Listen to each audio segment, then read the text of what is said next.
Mic खोलो। परम आराध्य प्रातः स्मरणीय जगताधार भगवान प्रभु श्री बालकृष्ण लाल, उन्हीं की छत छाया में सीधा वृंदावन, कुंभ मेला का महापर्व आज आंवला एकादशी के समय पर वृंदावन में उमड़ता हुआ जन सैलाब। ये पूरी वीडियो आप जो देख रहे हैं तुलसी वन आश्रम के गेट के सामने की वीडियो है।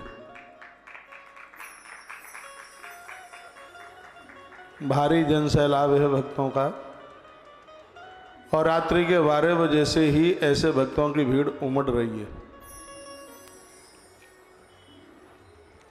पुलिस प्रशासन की व्यवस्था बहुत बढ़िया है, कहीं किसी को कोई दिक्कत नहीं हो रही। कुंभ महापर्व का आज एकादशी का शाही स्नान है। 27-28 तारीख में वृंदावन का कुंभ पूरा हो रहा है। आज आंवला की एकादशी, जिसको रंग भरनी एकादशी भी कहते हैं, भगवान बांके बिहारी जी के मंदिर में हो रही नहीं, आज हो रहा है। बहुत आनंद है। ये पूरी वीडियो आज की ही आप देख रहे हैं तुलसी वन आश्रम के सामने की। गाड़ियों को निकलने को कहीं रास्ता नहीं है। ये गौशाला जाना था, फिर गाड़ी गुड़ियाँ तो सब बंद हैं। ये परिक्रमा का आनंद आ रहा है। परिक्रमा मार्ग है ये वृंदावन का। जो वीडियो जो तस्वीरें आप देख रहे हैं, हम और आप बड़े बड़भागी भाग्यशाली हैं, क्योंकि आज की तिथि में हम वृंदावन में हैं। शायद आज के दिन तो भगवान भी स्वयं वृंदावन के इस अलौकिक आनंद का दर्शन करने के लिए, अनुभव करने के लिए आते होंगे। सत्संग टेलीविजन और तुलसी तपोवन यूट्यूब चैनल के माध्यम से संपूर्ण देश तक पद्म पुराण की कथा को अनवरत सुना जा रहा है। तमाम कथाओं के साथ ये दिन आगे बढ़ते हुए जा रहे हैं। जब से अनुष्ठान शुरू हुआ है तब से आज 11वें महीने का 23वां दिन है, यानी 323वें दिन में हम प्रवेश कर चुके हैं। भारी आनंद का अनुभव हो रहा है। आप सब भक्तों के हृदय में नित्य विराजित होने वाले मैं अपने प्रभु परमात्मा के दर्शन करता हूँ। आपकी आस्था और भावना को एक बार नहीं, मैं कोटि से बार वंदन करता हूँ, प्रणाम करता हूँ। आज के आनंद को शब्दों में वर्णित नहीं किया जा सकता। एक तो ब्रज यात्रा का अद्भुत आनंद आ रहा है।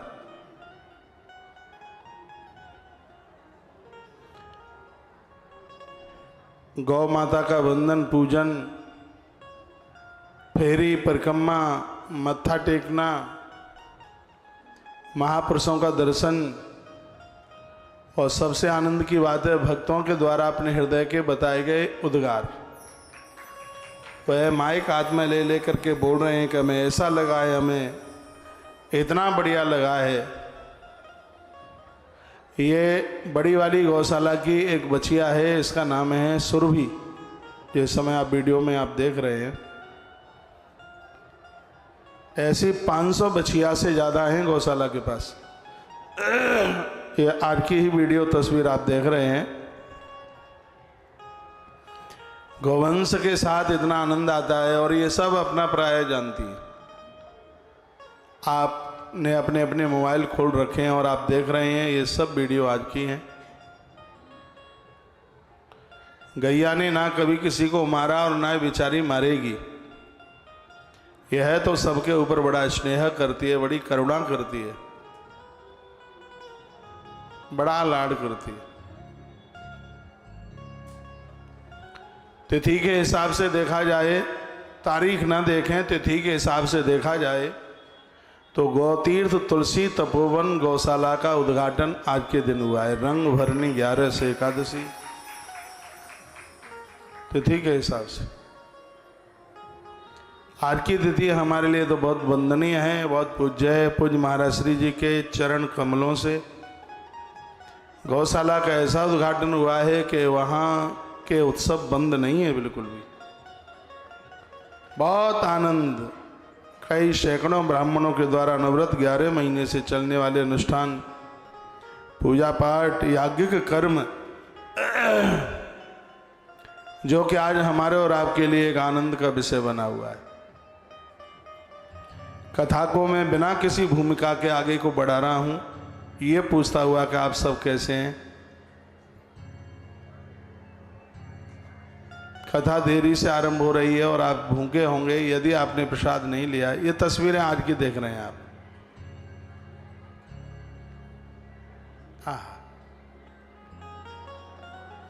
जैसे आप अपने बच्चों से लाड़ दुलार करते हैं, ऐसे ही गैया हमारे कपोलों को चाटती है, बहुत स्नेह करती है।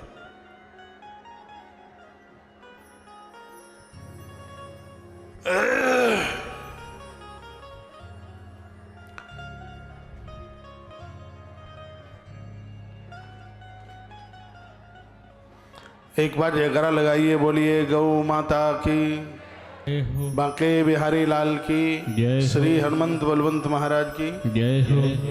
ये बछिया जो ये बड़ी गौशाला की, ऐसी गौशाला के पास 500 से ज़्यादा छोटी छोटी बछड़ी है। ये आनंद है। आप यहाँ वृंदावन तक आते हैं, टाइम निकाल करके गौतीर्थ, तुलसी तपोवन, गौशाला, टाइम नहीं हो तो भी टाइम निकाल करके थोड़ा सा जाइए। यह तो पता लगेगा ही कि 11 महीने से कथा कर रहे हैं, तो इस कथा का श्रेय क्या है, क्यों कथा की जा रही है और किसकी कृपा से हो रही है। इस बात का आभास होगा, इस बात का अनुभव होगा।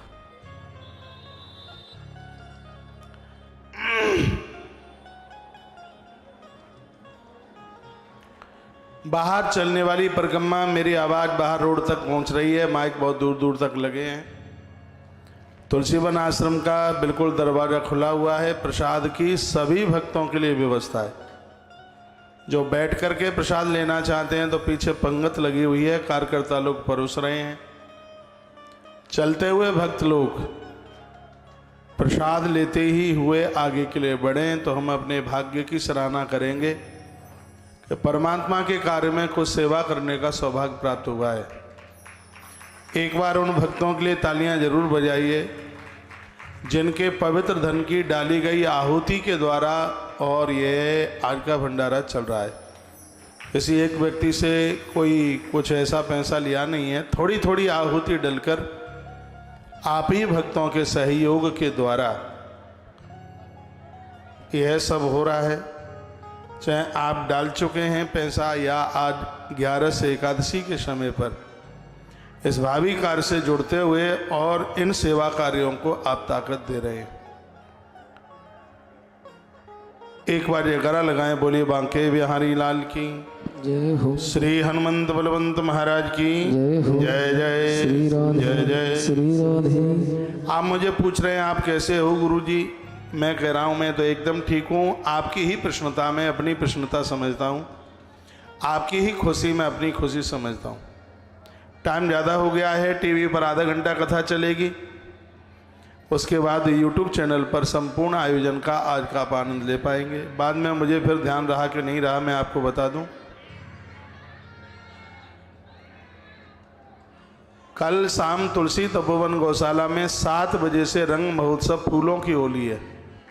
संत महापुरुषों का आगमन होगा। कहीं कोई गुलाल नहीं डाला जाएगा, कोई रंग नहीं डाला जाएगा, सिर्फ गुलाब और गेंदा के फूलों के द्वारा होली।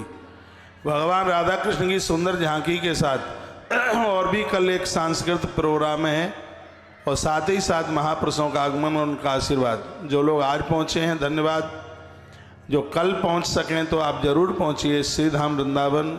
कल कोई ज़्यादा ऐसे रास्ते रूस्ते भी जाम नहीं होंगे और आप बड़ी गौशाला में कल इस संपूर्ण प्रोग्राम का आनंद लीजिएगा। एक विशेष कार्यक्रम है। कल यात्रा वाहनों के साथ पूरी भी होगी। उसके समापन पर वैसे तो 27 तारीख को अभी चुनरी पूजन है, वृंदावन की परिक्रमा करके बिहारी जी और परम रस के अनुभूति कराने वाले भगवान गोपेश्वर का दर्शन करके ही यह यात्रा को हम पूरा करेंगे भगवान की कृपा से 27 तारीख को। यदि कोई 26 को भी चले जाते हैं तो वो कोई यात्रा अधूरी बिल्कुल भी नहीं है, क्योंकि ये 84 कोस की जो यात्रा है वो 26 को ही पूरी होगी और उसी की ही प्रसन्नता में रंग महोत्सव कार्यक्रम है। उसमें आप सभी भक्त लोग जरूर सहभागी बनिए और उसके एक साक्षी बनिए। ये आनंद आएगा और आप ये कहेंगे कि इतने महापुरुषों का दर्शन हमने एक साथ किया, जहाँ उनके आश्रमों पर भी उनका दर्शन नहीं हो पाता और गौशाला के उस पवित्र प्रांगण में एक साथ वह आपको दर्शन देंगे। ये कल का प्रोग्राम है। अभी कथा चलेगी, बस ये कह करके मैं आगे बढ़ूं। आज रंग भरनी एकादशी, आंवला एकादशी, जिसकी महिमा हमने 2 वीडियो में डाल रखी है। कल रात को डाली और एक आज सुबह डाली। एक बार उस वीडियो को आप जरूर पढ़ लीजिएगा। आश्रम में चलने वाले इस बृहद भंडारे में जैसे पूर्व में आप सहयोग करते रहे हैं, उसी प्रकार से आज भी मैंने कल आपको निवेदन कर दिया 1125 रुपये से लेकर ऊपर तक का जितना भी सहयोग। लेकिन मुझे ऐसा लग रहा है आप छोटी से छोटी भी राशि इसमें डालोगे तो ये आज का भंडारा एक ताकत प्राप्त कर लेगा। मैं बहुत जल्दी कथा को विराम दूंगा, और क्योंकि भंडारे का मुझे एक शौक जैसा है और मैं खड़ा हूँगा। यहाँ आने से पूर्व भी मैं उधर ही था और यहाँ से जाने के बाद मैं वहीं खड़ा रहूँगा। आप भक्तों से भी बात मैं खड़े खड़े होते ही कर लूँगा, क्योंकि बढ़िया तरह से जब पूर्व के दिनों में ये भंडारा इतना अद्भुत हुआ है तो ये आज भी भगवान की कृपा से ठीक ही होवे, चलते हुए लोगों को प्रसाद मिले। तो उसमें आप अवश्य में सहयोगी बनिए। आश्रम के सभी कॉन्टैक्ट नंबर आपके पास में, बस आप आश्रम के नंबरों पर मैसेज करके भी अपना नाम गोत्र लिखा देते हैं तो वो भी आपकी राशियां लिख ली जाएंगी और रात्रि के समय में उनका संकल्प भी करा दिया जाएगा। मैं तो ये कहूँगा कि बहुत ज़्यादा आपसे सहयोग नहीं हो पाता है। शायद आप यदि 500 रुपये की भी इसमें आहुति डाल देंगे श्रद्धा के साथ तो ये आज का भंडारा भी हल्ला बोल हो जाएगा, क्योंकि दुनिया बहुत बड़ी है। अकाउंट नंबर आपके पास में है, जमा चाहे जब करते रहिए। आश्रम के व्हाट्सएप पर टेक्स्ट मैसेज में अपना नाम और अपना गोत्र, परिवार के नाम से, बच्चों के नाम से, पुरखों के नाम से, आश्रम के एक ही नंबर पर किसी भी मोबाइल नंबर पर आप सेंड कर दीजिए। उसमें राशि जरूर लिख दीजिए, 500, 1100, जो भी उसका ऊपर नीचे जो भी आपसे है वह बनता है तो वह आप लिखा दीजिएगा। तो ये आज का प्रोग्राम बड़ा अद्भुत हो जाएगा। मैं एक बार फिर कहूँगा, रुपया पैसा धन ये सब आता रहेगा, लेकिन आज की है अद्भुत एकादशी। मैं तो 4 लोगों को कह देता भंडारे की व्यवस्था हो जाती, लेकिन मुझे 4 लोगों से कहने में ज़्यादा आनंद उसमें आएगा जो आप 500 रुपये की आहुति डालकर आज के प्रोग्राम को एक बहुत बड़ा जोर दे देते हैं। तो मुझे लगता है कि मुझे इसमें ज़्यादा आनंद आएगा, क्योंकि हमने तो पूरे देश को धर्म कर्म से जोड़ने का काम किया है। आप लिख रहे हैं कि फ़ोन नहीं उठाया जा रहा है, कोई दिक्कत की बात नहीं है। फ़ोन नहीं उठाया जा रहा है तो आप सिर्फ मैसेज में लिख दीजिए। अभी 1 घंटे के बाद, कथा के बाद, आपके सभी नंबर में सब चालू, नंबर तो चालू हैं, उनको सबको मैं चेक खुद करवाऊंगा। थोड़ी देर बैठूंगा। आपका एक मैसेज आया है अनिल सिंह जी आपके आईडी से, गुरुजी आप सब ठीक हैं? सब भक्तजन कमला देवी की तरफ से आज के भंडारे में 500 रुपया समर्पित किए हैं, लेकिन कोई फ़ोन नहीं उठा रहा है। कोई बात नहीं, आप मैसेज लिख दीजिए। जो भी कोई अकाउंट नंबर है उसमें ये सहयोग राशि डाल दीजिए और आज की सहयोग राशि आपकी पूर्ण रूप से आज के एकादशी फलियार भंडारे में, और वो उस समय जिस समय आज समापन शाही स्नान सीधाम वृंदावन के कुंभ मेले का है। ये मौका नहीं, ये व्यासपीठ तो सिर्फ आपको मौका ही दे रही है। कहाँ मिलेगा ये मौका? देने वाली तो पूरी दुनिया तैयार है, लेकिन कोई करने वाला तो हो। बात तो ये है कि कोई करने वाला हो। आज तुलसीवन आश्रम के माध्यम से आपको ये मौका मिल रहा है, मौका मिला है, सौभाग्य मिला है। आश्रम के नंबरों पर आप मैसेज करते हुए ये मौका कमा लीजिए। 9219512704 नंबर चालू है। 92 580 31 399 ये फ्लैश हो रहे हैं ना नंबर सब। किसी भी नंबर के व्हाट्सएप नंबर पर आप सीधे व्हाट्सएप करके नाम और गोत्र और राशि और जगह का नाम ये भेज दीजिएगा, और फिर ये सब होना, ये जवाबदारी हमारी है। रात्रि को 12 बजे तक ये चलता रहे भगवान की कृपा से। आप सब सहयोगी बनेंगे तो ये निश्चित रूप से चलता रहेगा। एक बार जयकारा लगाइए, बोले बांके बिहारी लाल की जय हो। श्री हनुमान जी महाराज की जय हो। जय जय श्री राम जय जय श्री जय राधे जय। श्री राधे। आप इस व्यासपीठ के 11 महीने पुराने श्रोता हैं और आपके द्वारा इतने बड़े बड़े काम हो गए हैं। ये छोटी छोटी आहुति डाल करके भी आज के प्रोग्राम में भी ये भव्यता, ये भव्य कार्यक्रम ये संपन्न हो जाएगा। आपके ऊपर यदि लोड ना पड़े तो एक छोटी से छोटी राशि के लिए मैंने यहाँ से आग्रह पूर्वक आपको निवेदन कर दिया है। 500 रुपये का भी इसमें आप सहयोग आज कर देते हैं तो ये विशाल काय भंडारा एक बहुत बड़ा रूप धारण कर लेगा। आइए, मैं निवेदन कर रहा हूँ कथा की तरफ। एक बार आप भगवान बांके बिहारी जी महाराज का जयकारा जरूर लगाएं। आज रंग भजनी एकादशी और उन्हीं की कृपा से आप वृंदावन में बैठे हुए हैं। अभी हम गौशाला से लौट करके आ रहे थे, हमारे पुलिस सुरक्षाकर्मी भाई लोग हाथ में माइक लेके सबको यही बोल रहे थे, आप चुपचाप क्यों चल रहे हैं, आप राधे राधे क्यों नहीं बोलते। श्री धाम वृंदावन एक ऐसा धाम है जो मुसलमानों के मुंह से भी राधे राधे बुलवा देता है। ये यहाँ की माटी में ये करंट है।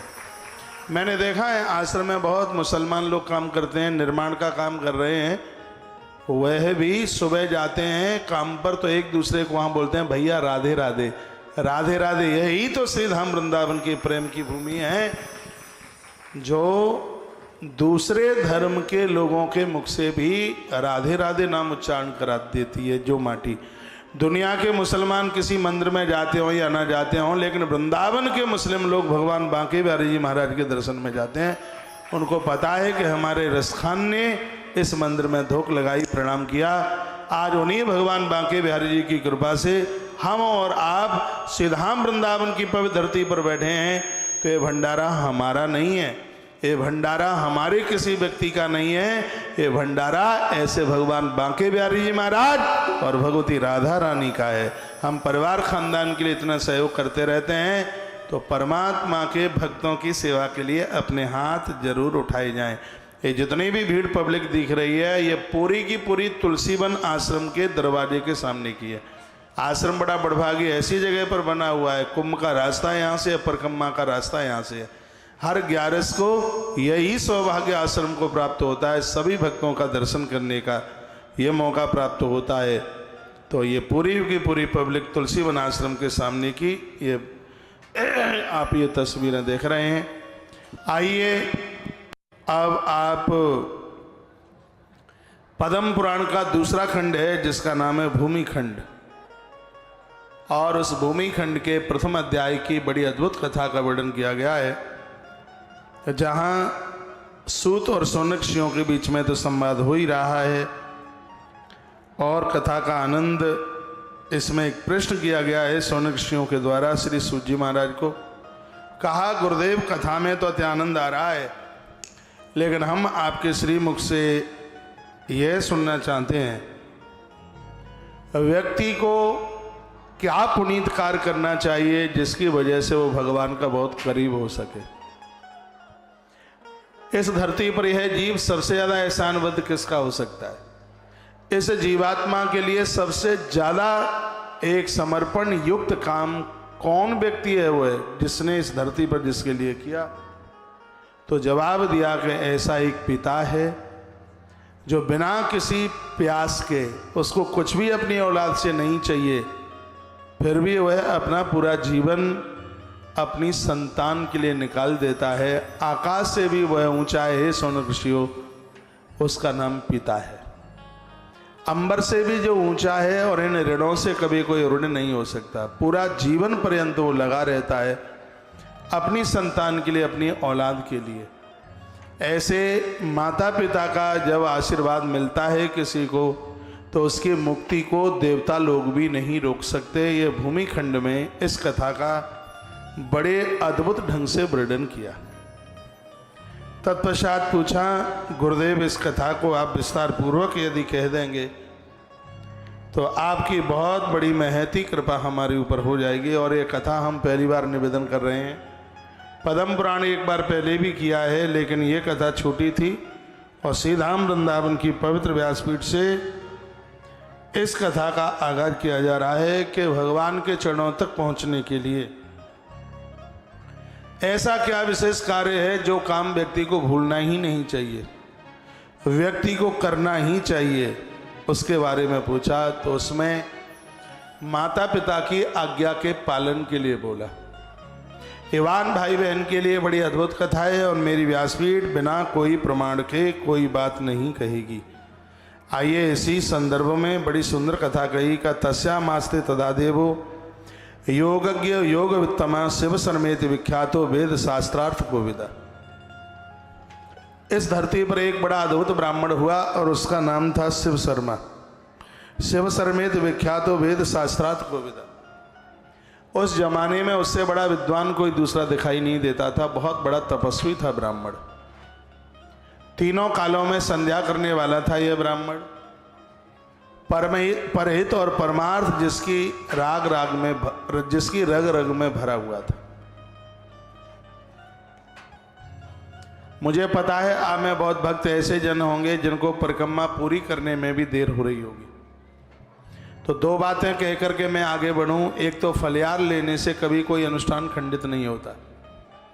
ऐसा हठ योग मत करना कि नहीं तो हम पानी भी जब तक नहीं पिएंगे तब तक परिक्रमा पूरी नहीं हो जाएगी। गर्मी का समय, जीभ चिपक गई और कहीं तमारा आ गया, चक्कर आ गया तो लेने के देने पड़ेंगे। इसलिए फलियार जरूर लीजिएगा, जल जरूर लीजिएगा, थोड़ा बैठकर शांति से कथा भी सुन लें। परिक्रमा तो रात को आधी रात्रि तक चलेगी और परिक्रमा कोई छूटने वाली नहीं है। परिक्रमा पूरी होगी और चलते चलते पद्म पुराण की थोड़ी बहुत भी कथा के शब्द कान में पड़ जाएंगे तो समझ लो कि परिक्रमा का फल भी अनंत गुना हो जाएगा, अपने आप में अनंत गुना हो जाएगा। इसलिए थोड़ी बहुत देर इस कथा को सुन करके जरूर जाइएगा। आनंद आ रहा है। पूरा देश इस कथा को सुन ही नहीं रहा, वो इसमें से सूत्रों को ग्रहण भी कर रहा है, इस कथा का आत्मसात कर रहा है। आनंद आ रहा है। भगवान की बड़ी कृपा है कि जैसे ही 27 में कथा पूरी होती है और 28 से फिर दूसरी कथा शुरू हो जाएगी। लेकिन इस कथा को 28 को पूरा कर रहे हैं और 28 को ही दूसरी कथा फिर आरंभ कर रहे हैं। यज्ञ हो जाएगा। थोड़ा सा इसका ऐसा नियम है कि यज्ञ के तत्पश्चात थोड़ी सी इसकी संक्षिप्त सूची होनी चाहिए। तो 28 तारीख को मैं 10 मिनट में पूरी इसकी संक्षिप्त सूची बोलकर इसकी पूर्णाहुति तो 27 को ही कर देंगे। यानी 27 का मतलब है 25, आज कितनी है, 25, 26, 27, परसों 5-10 मिनट में इसकी पूरी संक्षिप्त सूची बोल करके और फिर वामन पुराण की कथा को आरंभ कर दिया जाएगा। 28 तारीख को उस दिन पूर्णमासी है। धीमे धीमे दिन कब निकल गए पता भी नहीं चला। व्यक्ति के उद्धार आत्मकल्याण के लिए जब कोई बात पूछी गई का देवता भी जिनके ऊपर रीझ जाते हैं बहुत बड़ी कृपा कर देते हैं। उस कृपा के लिए जीव मात्र को क्या करना चाहिए। ये वीडियो आप देख रहे हैं, ये भंडारे की वीडियो है। अच्छा लग रहा है, बहुत बढ़िया लग रहा है।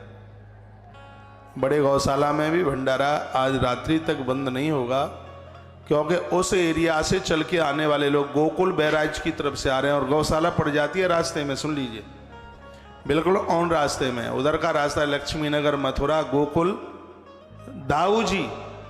उधर से निकल करके चलने वाले लोग वो कहते हैं चलते चलते गौशाला भी देखते जाएं।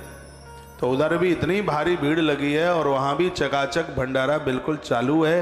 रात्रि तक वहाँ भी भंडारा बंद होने वाला नहीं है। वो कितना आशीर्वाद देके जा रहे हैं, कितना आनंद करके जा रहे हैं। मुझे तो लगता है सैकड़ों यज्ञ करने से भी इतने आशीर्वाद नहीं मिल सकते जितना कि चलते हुए भक्त लोग प्रसाद लेकर के पेट पर हाथ फेर करके बहाक बहाक कहते हुए जो आशीर्वाद देके जा रहे हैं।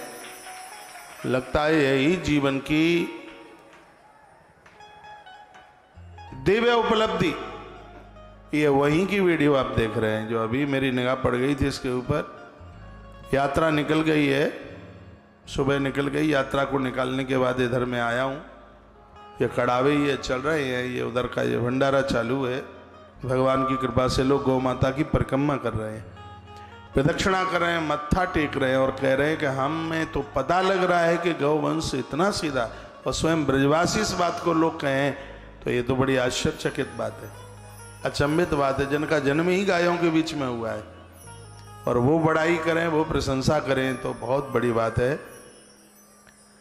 इस प्रसंग को आप जरूर सुनिए, इससे बहुत सीखने को मिलता है। यदि ये कथाएं सुन ली गई तो समझ लो कि वृद्धाश्रम में माता पिता को भेजने की जरूरत ही नहीं पड़ेगी। ग्रंथों ने तो बड़ा जोर दिया, क्योंकि माता पिता जब प्रसन्न होते हैं तो घर में कोई पितृदोष इत्यादि कोई दोष रहता ही नहीं है। माँ बाबू जी को प्रसन्न करने पर ऐसी कौन सी चीज है जिसकी प्राप्ति नहीं हो सकती, सब कुछ हासिल होता है। इसलिए तो मैं आपको बराबर कहता हूं कि बेटा और बहुओं को, अपने नाती पोतों को ये ग्रंथों की कथा थोड़ी बहुत सुनवा दिया करो, इन सब चीज़ों का भारी असर पड़ता है। देखो इतनी अद्भुत आनंद से भरी हुई कथा है, मैं तो सुबह इसका पाठ कर रहा था संस्कृत में, मेरी तो आंख में आंसू आ गए इसको पढ़ करके। इतना सुंदर चैप्टर है। मेरा हृदय भावना में इस प्रकार से बड़ा कमजोर है। कुछ कथाएं ऐसी हैं जो मेरे लिए कहना बड़ा मुश्किल हो जाता है। भागवत जी का सुदामा चरित्र, रामायण का भरत चरित्र और श्रीमद् देवी भागवत का हरिश्चंद्र राजा का चरित्र, बड़ा मुश्किल होता है इन कथाओं को कहने के लिए। ये भी हृदय को द्रवीभूत कर देने वाला पद्म पुराण का ये चरित्र है। जब शौनक ऋषियों की आंख में आंसू आ गए और कहा जीव उद्धार के लिए धरती पर आता है, हे गुरुदेव, फिर भी उसकी दुर्गति हो जाती है, उसको उद्धार हो। आज टोटली गाड़ियां तुलसी तपोवन भूमि की मटकी भूमि से ये गाड़ियां निकली हैं। बाहर पुलिस के बैरियर लगे हुए थे, ये टोटली ये गाड़ियां, ये तुलसी तपोवन मटकी भूमि से ये गाड़ियां आज जा रही हैं यात्रा के लिए। जो भी कोई यात्रा का रास्ते में वहां दर्शन करते हैं तो शेरगढ़ क्षेत्र में आज की यात्रा है। आज की यात्रा चीरहरण, उधर कोसी, कोसी को दूसरी द्वारका कहा गया है, माता नरी सेमरी और भी तमाम ऐसे एरिया हैं उधर के जहां की आज की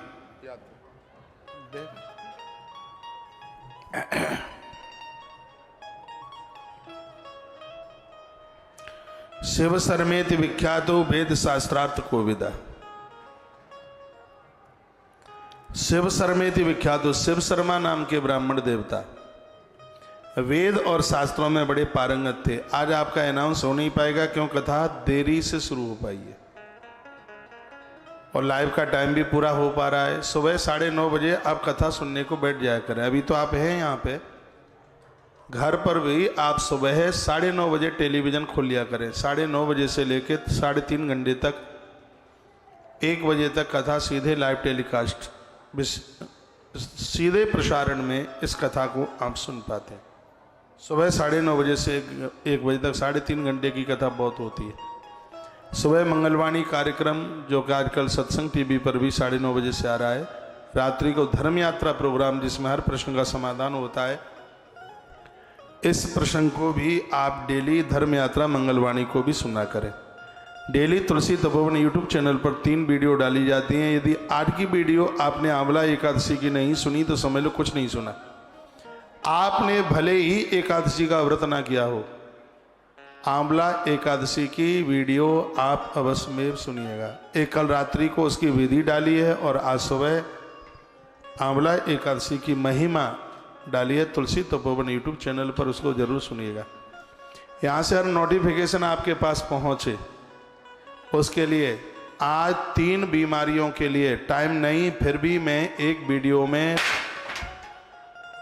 ये डाली जा रही है वीडियो उसको, क्योंकि गर्मी का टाइम आ गया है। जो हमने सर्दियों में आपको जो बताई थी दवाई डायबिटीज की जड़ से खत्म करने वाली, डायबिटीज को मात देने वाली एक औषधि आज की वीडियो में आप सुन पाएंगे।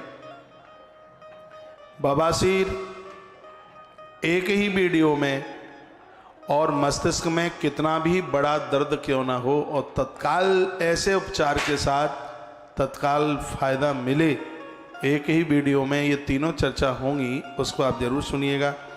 ये तब हो पाएगा जब तुलसी तपोवन यूट्यूब चैनल को आप सब्सक्राइब करके बेल बटन दबा लेते हैं, तभी तो नोटिफिकेशन आपके पास तक पहुंच पाएगा। यदि उसमें आपको लगता है इसमें कोई खर्चा नहीं है, बढ़िया बात हमारे पास आ रही है, तो इस चैनल को आप सब्सक्राइब करके बेल बटन दबाना ना भूलें। वीडियो को आगे जरूर भेजें, पता नहीं कौन सी चीज़ किसके काम में आ जाए। ये आज की ये कुछ प्रमुख सूचनाएं जो कि मैंने आपके बीच में रखी हैं। 1 बजे कथा जैसे ही कटअप हो तो आप तुलसी तपोवन यूट्यूब चैनल पर आज की इस पद्म पुराण की कथा को जब तक चल रही है तब तक उसको आप अवश्य में सुनिएगा। वामन पुराण के नाम पूरे होने वाले हैं, कांटेक्ट करते हुए उसमें भी जजमान बनते हुए अपना रजिस्ट्रेशन आप प्राप्त कर लें। एक बार जयकारा लगाएं, बोलिए बांके बिहारी लाल की जय हो, हनुमंत बलवंत भगवान की जय हो, जय जय श्री राधे, जय जय श्री राधे, जय जय। श्री राधे श्याम। तस्मा मास्ते सदा देवो योगय योग वित्तमा शिव सर्मेति विख्यातो वेद शास्त्रार्थ कोविदा। वेद शास्त्रों में पारंगत शिव शर्मा नाम का ब्राह्मण, उसके घर में 5 पुत्रों ने समय आने पर जन्म लिया। यज्ञ शर्मा, वेद शर्मा, धर्म शर्मा तथैव च विष्णु शर्मा महाभागो नूनम तत्कर्म कोविदा। जितने विद्वान पिताजी थे पुत्र कम नहीं। इतने सुंदर संस्कार इस ब्राह्मण ने अपने बच्चों को दिए थे। पूर्व में मैंने निवेदन किया है, बोला है, आपने संपदा बच्चों को दी, कोई बहुत ज़्यादा कुछ नहीं दे पाए। यदि आपने बच्चों को संस्कार दे दिए हैं तो कुछ भी देने के लिए बकाया बचता ही नहीं। समझ लो आपने सब कुछ दे दिया यदि बच्चों को संस्कार दे दिए तो। इस पिता शिव शर्मा ने कूट कूट करके बच्चों को संस्कार दिए। बच्चे बड़े होशियार थे, बड़े पारंगत हुए धर्म कर्म में, लोगों का बड़ा आदर मान करना चाहते थे। इतने बढ़िया बच्चे थे, इनको देखने के लिए पितृलोक में से इनके पूर्वज झांकते थे ऊपर से, इतने प्रसन्न होते। ये 5 बालक इतने बढ़िया थे कि एक दिन स्वयं नारायण पितृलोक पहुंचे। उन्होंने कहा कि देखो तुम कितने बड़भागी हो, तुम्हारे कुनबे में तुम्हारे पुत्र के यहाँ तुम्हारे कितने बढ़िया 5 पुत्र हुए हैं, जिनकी वजह से आज हम देवता लोग तृप्त हैं, इसलिए तुम्हें धन्यवाद देने के लिए हम पितृलोक चले आए हैं। ये भगवान के शब्द थे। मैं एक बार पुनः निवेदन करना चाहूँगा, इसमें आलस्य प्रमाद मत कर बैठना। आपके पास बढ़िया संतान है, आपसे बड़ा धनवान नहीं है कोई इस धरती पर। जिनके पास संतान बढ़िया नहीं है, संतान ढंग की नहीं है, उससे बड़ा दर्द नहीं है इस धरती पर कोई। उन्हें संस्कार दीजिए, उन्हें समझाइए, उन्हें बताइए, उन्हें अपने पास बैठाइए। वो दादी बड़ी खतरनाक है जो बच्चों को पास में नहीं बैठाती। बच्चों को पास में बैठाइए। आप दादी हैं, दादा और दादी, अब आपका यही काम है कि बच्चों को अच्छी अच्छी बातें बताएं, बढ़िया बात बताएं, उनको यह योग्यता दें, ये आपका काम है। घर में वृद्ध हो और बच्चे बिगड़ जाएं तो दुख भरी तो बात है। वृद्धों का मतलब है बाबा। क्यों से बाबा कहते हैं? क्योंकि वो समाज में किसी को बिगड़ने नहीं देता, इसलिए उसको बाबा कहते हैं। जो बनाता है वही तो बाबा है, जो समाज को बनाता है। साधुओं को लोग बाबा कहते हैं। क्यों बाबा कहते हैं? क्योंकि समाज को बना रहे हैं। घर में भी लोग जब बूढ़े हो जाते हैं तो उन्हें बाबा कहते हैं, क्योंकि ये वृद्ध लोग कभी आज तक किसी का कुछ बिगाड़ते नहीं। ये तो इनकी उम्र ने पलटा खाया है, ये तो समाज को बनाने में लगे हुए हैं, अच्छे अच्छे उन्हें विचार दे रहे हैं, इसलिए इन्हें बाबा कह करके संबोधित किया जाता है। भगवान नारायण पितृलोक में पहुंचे। कहा एक बार नीचे झांक करके तो देखो।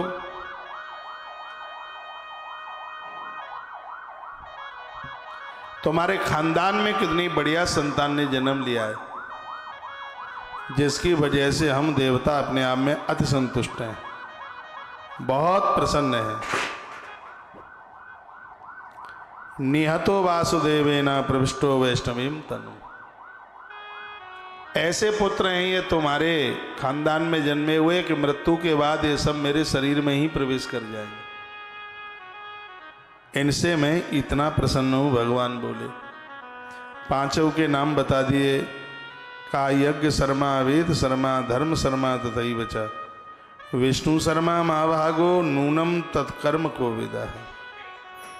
पांचों के नाम बताए, पांचों के सत्कर्म करने की स्थिति बताई। पितृ लोग बहुत खुश हो रहे थे। पितृ भक्ति सुयो भावो नेतेषाम मनसि स्थितः यथा जानाम्यम चात करेस्वेद बुद्धिपूर्वकम। धरती पर वही बुद्धिमान लोग हैं जो माता पिता के परम भक्त हैं, उनकी आज्ञा का पालन करते हैं, वही भाग्यवान हैं। और जो कभी माता पिता के नहीं बने, ग्रंथ ने उन्हें भाग्यहीन कहा, उनका दुर्भाग्य कहा। वह तो बहुत बड़े घाटे में रह गए। ऐसा लग रहा था कि बहुत बड़े धन की वर्षा हो रही थी और वो चूक गया व्यक्ति। माता पिता का आदर करें, माने, उनको सम्मान दें। शिव शर्मा के 5 पुत्र जिन्होंने जीवन काल में कभी किसी की निंदा नहीं की, यह विशेषता थी। जिनकी आंख में कभी कोई पराई नारी आके नहीं बैठी, इन 5 पुत्रों की इतनी बड़ी विशेषता थी। देवता आकाश से इन पुत्रों का दर्शन करते थे। एक दिन शिव शर्मा के मन में बात आई, मेरे बच्चे योग्य हैं या मूर्ख हैं, आज्ञाकारी हैं या ड्रामा करते हैं, मैं एक बार इनकी परीक्षा ले लूं। शिव शर्मा ने मन में ऐसा विचार किया कि एक बार इनकी मैं परीक्षा ले लूं। सो परीक्षा करने की तैयारी की। बहुत बड़े वेद पाठी थे, बहुत बड़े तपस्वी थे। बच्चों की परीक्षा लेने के लिए इन्होंने अपनी माया से एक स्त्री बना दी।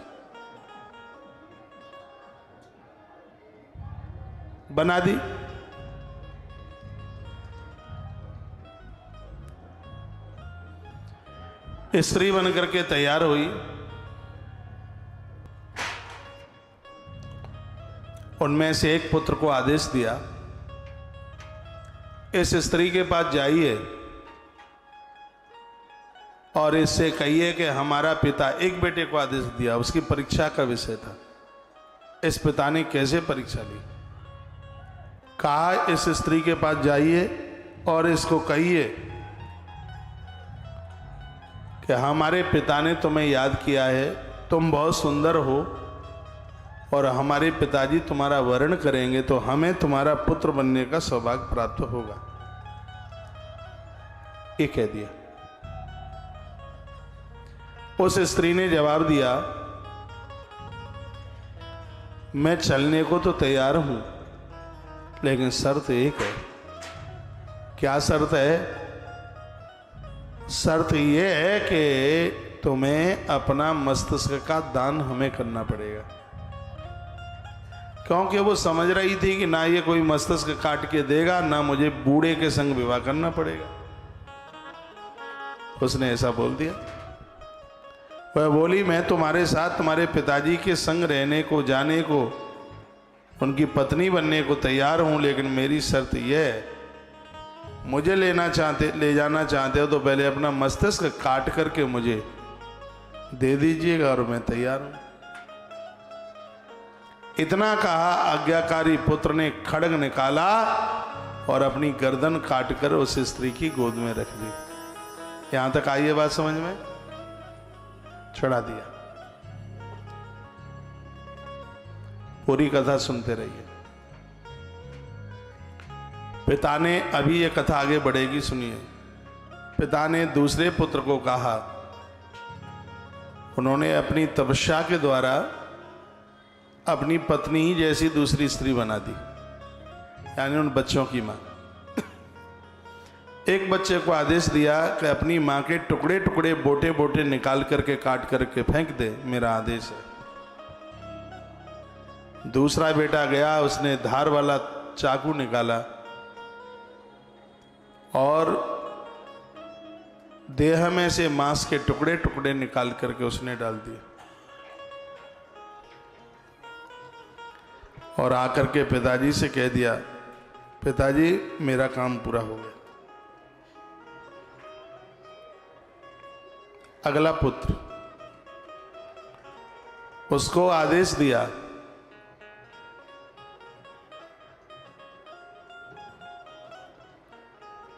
एक बार जयकारा लगाइए, बोले बांके बिहारी लाल की, श्री हनुमंत बलवंत महाराज की जय जय श्री राधे जय जय श्री राधे जय जय श्री राधे श्याम। उस तीसरे को जाकर के कहा कि मैंने तुम्हारे एक भाई को भेजा था और वह अभी तक वापस चल करके आया नहीं है, एक बार जाकर के उसकी खोज करके आओ कि वह है कहाँ। जैसे वह जाकर के पहुंचा, उसको पता लगा कि मेरे भाई ने अपना मस्तिष्क काट दिया है।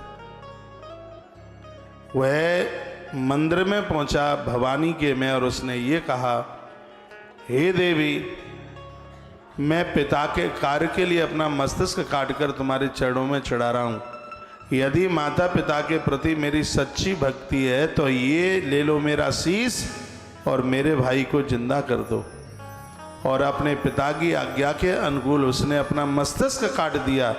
मस्तिष्क जैसे ही उसने चढ़ाया दरबार में, उसी समय मैया प्रकट हुई और मैया ने दोनों पुत्रों को जिंदा कर दिया और ये कहा, जिस घर में तुम जैसे पुत्र होते हैं माता पिता के परम भक्त, उनकी कभी भी मृत्यु नहीं होती। ये मैया ने कह दिया। पांचवें पुत्र का जब नंबर आया तब उसको ये कह दिया कि कुछ समय के लिए मैं साधना तपस्या करना चाहता हूँ, मैं जल्दी बूढ़ा ना हूँ, उसके लिए मुझे अमृत की ज़रूरत है। इसलिए इंद्र के पास तुम जाइए और वहाँ से अमृत लेकर के आइए। तो पितरम तम नमस्कृत्य पुनः कृत्या प्रदक्षिणाम बलेन महता सोपी तपसा नियमेन चाह। अपने पिता की परिक्रमा तपस्या करता हुआ वह व्यक्ति चला, देवराज इंद्र के पास जाकर के वह पहुंचा। इंद्र के साथ घमासान युद्ध हुआ और आखिर में वह अमृत लेकर के आया। इधर माता पिता ने कुष्ठ रूप धारण करके यह लीला करी और जैसे वह बच्चा चल करके आया, अमृत कुंड अमृत कलश लेकर के आया और अपने माता पिता को कुष्ठी होते हुए देखा तो उसने भगवान को प्रार्थना की कि यदि मैं सच्चे भाव से माता पिता की सेवा कर रहा हूँ, इनके लिए अमृत कलश लेकर के इंद्र के पास से आया हूँ, तो हे परमात्मा, आप यह कृपा कर दीजिए कि मेरे माता पिता जैसे थे वैसे ही हो जाएं। जैसे ही इतना कहा, माता पिता वैसे के वैसे ही हो गए, वैसे के वैसे ही हो गए। तत्पश्चात 4 पुत्रों के लिए ठाकुर जी का विमान चल करके आया और भगवान के दिव्य विमान में वो बैठ के गए। निर्दोषो व्याध निर्युक्तो यथा तात भवाम्यम। लिखा हुआ है इस ग्रंथ में, जो निर्दोष माता पिता जो अपनी संतान के लिए जीवन जीते हैं, ऐसे माता पिता की सेवा करने वाले जो बच्चे हैं, मृत्यु के समय पर उनको भगवान के दूत नहीं, परमात्मा को स्वयं चल करके आना पड़ता है। इन माता पिता के परम भक्त 4 पुत्रों को भगवान लेने को आए। सौनकादियों ने पूछा तो 5वें को क्यों नहीं? कहा 5वें को उस पिता ने रोक रखा था और कहा था कि मैं वन में तप करूंगा और मुझे मेरी सेवा के लिए हमें ये पुत्र चाहिए। तो वो 4 पुत्र विमान में बैठकर भगवान के दिव्य धाम के लिए चले गए, लंबे समय के तक रहे। अब वो जो छोटा रह गया, छोटा जिसका नाम है विष्णु शर्मा, नाम भी कितना प्यारा है, जैसे एक का नाम यज्ञ शर्मा, इसका नाम था विष्णु शर्मा। यह अपने माता पिता की सेवा में लगा, एक क्षण के लिए भी सेवा के बिना रहता नहीं है। पितरम तुम नमस्कृतुम, पिताजी को माताजी को नित्य वंदन करता है, प्रणाम करता है। तड़ाक कहते हैं सरोवर, सरोवर के किनारे ले जाता है और अपने हाथों से माँ बाबू जी को स्नान कराता है। लंबा सा समय इस बात को निकल चुका था। समय आया, समय आने पर, एक दिन की बात थी, समय पूरा हो गया था, कुष्ठित माता पिता ने अपना शरीर छोड़ दिया। इसने अंतिम संस्कार किया। विमान पर बैठते हुए माता पिता परम धाम के लिए चले गए।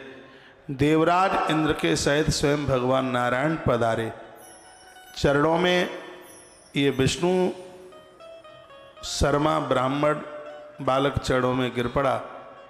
परमात्मा ने उसको खड़ा किया और कहा, हम तुम्हारे ऊपर अति प्रसन्न हैं, तुम हमसे कोई वरदान मांग लो। तब इसने कहा, प्रभु आपके बिना हम नहीं रह सकते।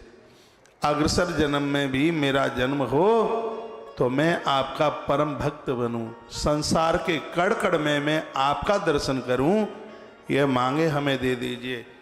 परमात्मा ने कहा, ऐसा ही होगा। आने वाले समय में इस सतयुग में तुम कयाधु माता, जिसका दूसरा नाम कमला होगा, कयाधु माता के गर्भ से तुम्हारा जन्म होगा और पुत्र, उस समय लोग तुम्हें प्रहलाद के नाम से जानेंगे। तुमने अपनी माँ का आशीर्वाद प्राप्त किया है, तुमने अपने पिता का आशीर्वाद प्राप्त किया है, तुमने माँ बाबूजी की इतनी सेवा की है।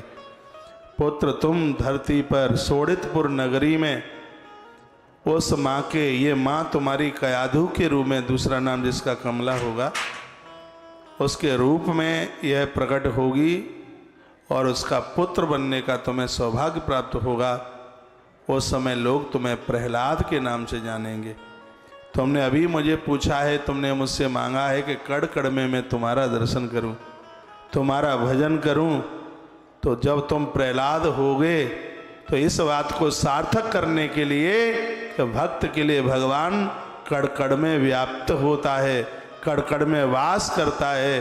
तुम्हारे ऊपर आफत आएगी, दिक्कत आएगी, तुम्हारी रक्षा के लिए मैं खम्भ फाड़ करके नरसिंह रूप से मैं प्रकट होऊंगा। ऐसी अद्भुत कथा का वर्णन, जो कि आप पहली बार सुन रहे होंगे, इस कथा में वर्णन किया है। मैंने इन दिनों में एक भजन बहुत ज्यादा गाया और पद्म पुराण में इसके ऊपर बड़ा जोर दिया गया। आज का दिन भी बड़ा अद्भुत है और फिर मैं एक बार आपसे बुलवाऊंगा। जो भी कोई अन्याय और पुण्य कर रहा है, इसमें प्रारब्ध है। प्रहलाद कोई ऐसे ही नहीं बन जाता। प्रहलाद के पूर्व जन्म की जीवनीय कथा के माध्यम से आप सुन रहे हैं कितना बड़ा तप किया, माता पिता की आज्ञा का पालन किया, मृत अपनी मां को जिंदा कर दिया,